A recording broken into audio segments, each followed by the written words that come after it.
In August 1848, a group of local leaders met to form the Greenlawn Cemetery Association, and through the spring of 1849, a charter was granted which provided 84 acres of land that were acquired from local ranchers, and a landscape gardener, Howard Daniels, were combined to plan a cemetery. The goal was to replace earlier cemeteries in the city, which had become landlocked, were near the river, and were nearing capacity. Influenced by the arts and poetry, attitudes toward death were evolving, and cemetery designs were moving away from the older graveyards and churchyards into more natural and serene park-like settings. Daniels was fond of this concept, envisioning winding roads and paths following natural landscapes through native trees and shrubbery. Along the paths, openings would reveal family plots with monumental art or a view of the pond. With the city in the midst of a cholera outbreak, the first burial, Lenora Perry, was laid to rest on July 7, 1849, and was later moved to a family plot in Cincinnati. But it wasn't until July 9th that a grand opening was held, and soon families started moving their deceased from the older cemeteries into Greenlawn, and former city cemeteries were evacuated and redeveloped. In 1898, a cast iron bridge was installed in the ravine, and in 1902, the Huntington Chapel was dedicated. The chapel was expanded as a mausoleum/crematorium in 2 phases during the 60s and 70s. Greenlawn has grown to its current 325 acres with over 160,000 plus burials, making it Ohio's second largest cemetery. Greenlawn provides the final resting place of founding families, several U.S. presidential families, 5 governors, 5 Medal of Honor recipients, artists, actors, and all other walks of life. Over 6,000 veterans fill 7 military sections, and other sections represent Jewish, Greek, Black, and various other communities and religions. Ghostly sightings have been reported, though not as many as some smaller, less maintained cemeteries around the state, but enough to gather attention. Some notable ones are the Hayden Mausoleum, located at one end of the chapel driveway, possibly the largest and most elaborate crypt on the cemetery grounds. It is said if you give a knock on its thick metal doors, the mausoleum rewards you with a knock in return.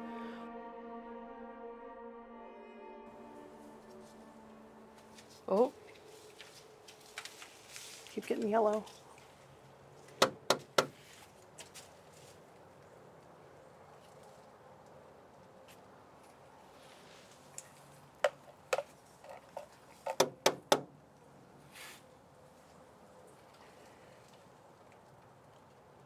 You're not getting anything.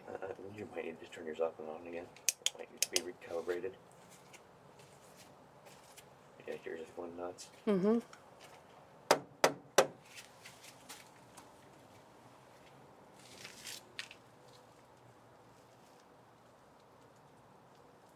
I don't hear anybody.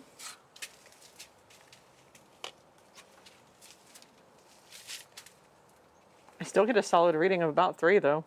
Yeah, mine keeps fluctuating right around the yellow. Mine is solid.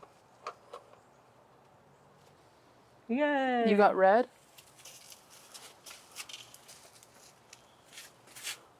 Mm-hmm. So something's tripping it.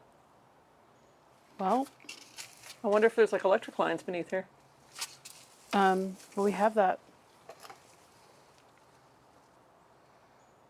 Interesting.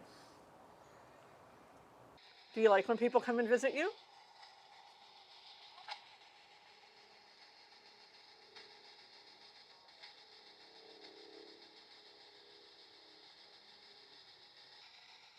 Can you say your name?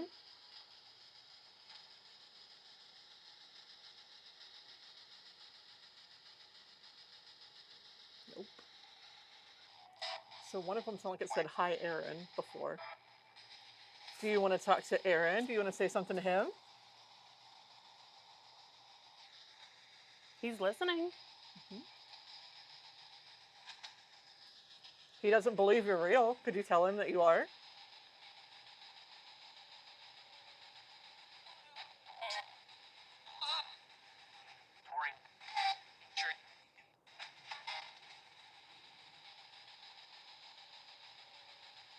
I get the feeling you like to talk to men more than women. Why do you like talking to men more? Could you knock on the door for us? It's my phone. He said, sure. Do it then.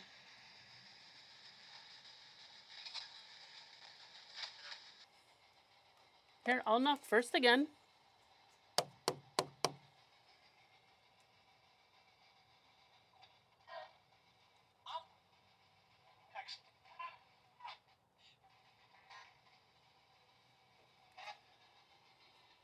No knocking for us. Nope.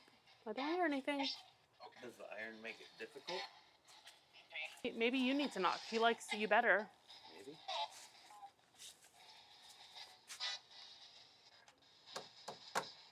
Anybody home?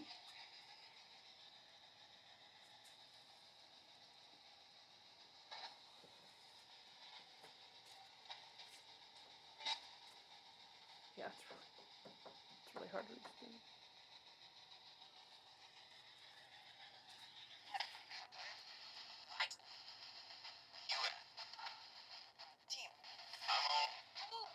Yeah. You want to try the app? Is this one easier for you?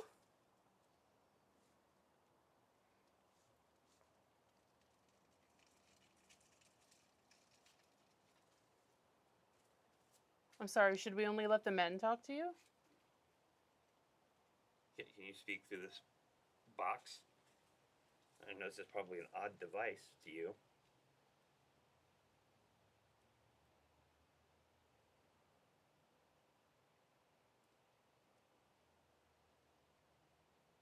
It's not picking up any sounds. Mm-mm.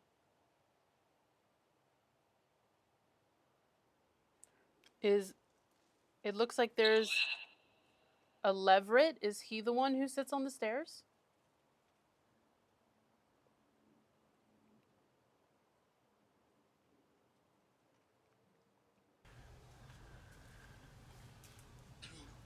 Oh, do you want to take off walking again? Yeah, want to try somewhere else? Sure. We had some full lights on the EVP meters, up to red a little bit. We had what sounded like some responses with the spirit box and with the phone app. Did not hear any knocking or any responses to physical stimuli per the door. So we're heading to the next location.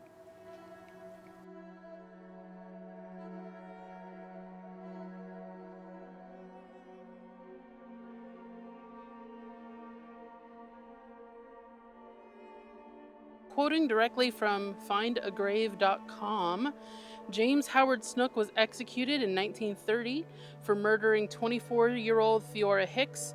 He was buried in an anonymous grave here at Greenlawn Cemetery so that his headstone would not be defiled. Later on, a gravestone was added with only part of his name.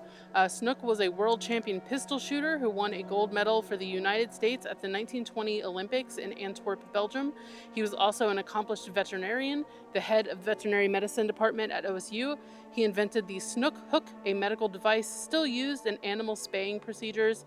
He met Theora in 1926 while she was a medical student at the university, and the two began an affair that lasted for 3 years. Hicks decided that he wanted to end the affair and get rid of Theora permanently.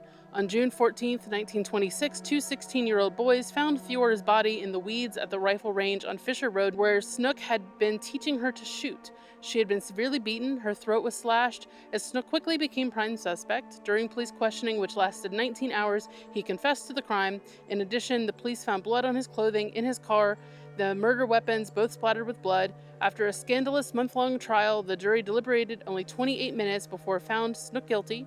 On August 14, 1929, he was remanded to the state penitentiary on Spring Street, and on February 28, 1930, he was put to death in the electric chair. What say you, James? Are you a piece of... Do you feel bad for what you did? For ruining so many people's lives by being a piece of...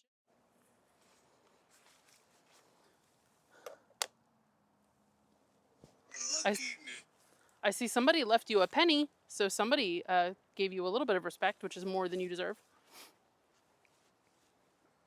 Do you have anything to say for yourself?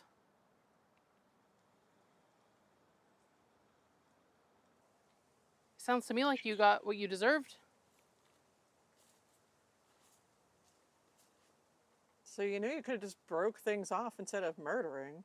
Like, you didn't need to kill her.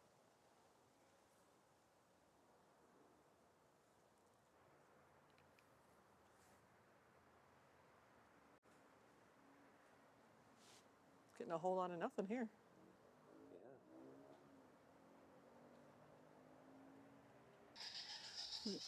One. Is any of this helping you to talk to us?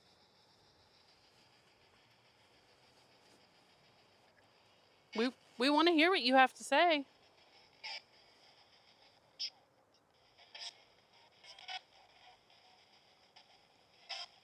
So you can use any of the devices to communicate if you want.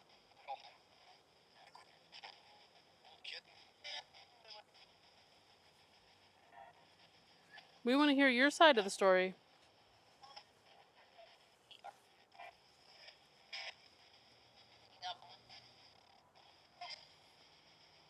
Well, apparently James Snook knows he's a piece of crap, and he doesn't want to talk to us today. Ooh. Good. We don't want to talk to him either. Eh. All right, well, I guess on to our last location.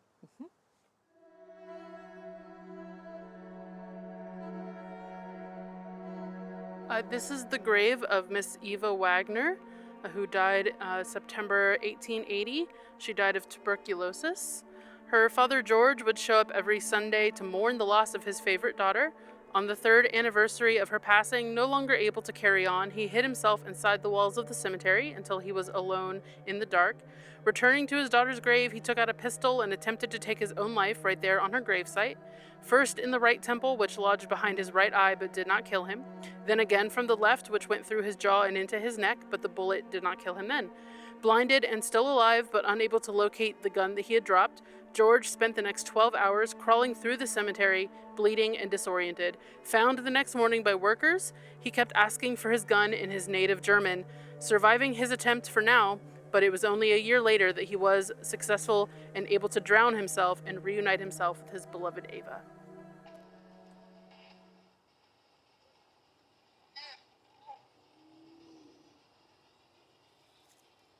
Getting nothing on the EMF. It's not changed at all. Can you tell us who's talking to us? What's your name?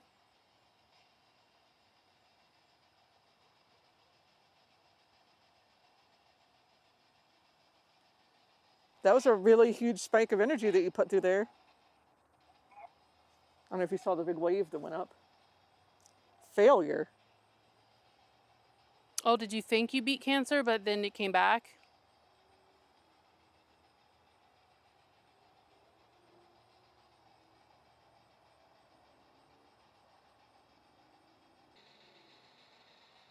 Success. Grandmother. Do you want us to leave?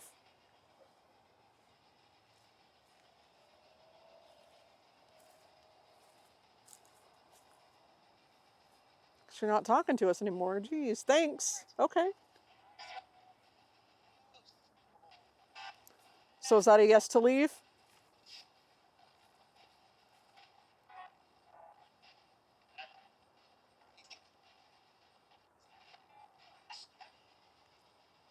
Do you prefer us to stay and talk?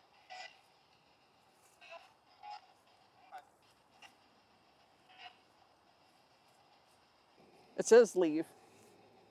Okay. Well, Okay. thank you for talking to us.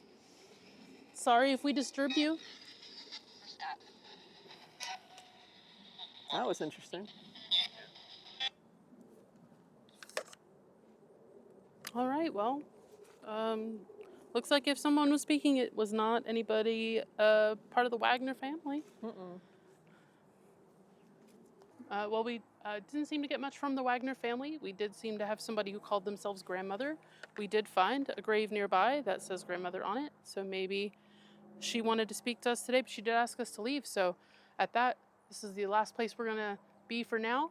So maybe we'll make a second trip back and visit some more people here in Greenlawn Cemetery.